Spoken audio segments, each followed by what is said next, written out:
హరి ఓం, అందరికీ నమస్కారం. నిద్రలేమి సమస్యతో బాధపడుతున్న వాళ్ళకి అతి ముఖ్యమైన విషయం, అధ్యయనాల్లో తెలిసింది తన బ్రెయిన్ సెల్స్ని అదే తినేస్తుందని.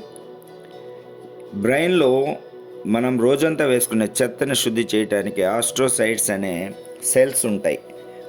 అవి వాటి పని చేసుకుంటూ వెళ్తాయి. ఎప్పుడైతే మనం నిద్ర సరిగా పోమో సమయానికి వేళకి మన న్యూట్రాన్స్, బ్రెయిన్లో ఉన్న న్యూట్రాన్స్ అన్నిటిని కూడా ఆస్ట్రోసైట్స్ తీసుకొని వెళ్ళిపోతుంది. తద్వారా ఈ రోజుల్లో వచ్చే సమస్యలు ముఖ్యమైనవి: డిప్రెషన్, ఫ్రస్ట్రేషన్, ఇరిటేషన్, కుటుంబాల్లో సమస్యలు. వీటన్నిటికీ ముఖ్య కారణం నిద్రలేమి సమస్య.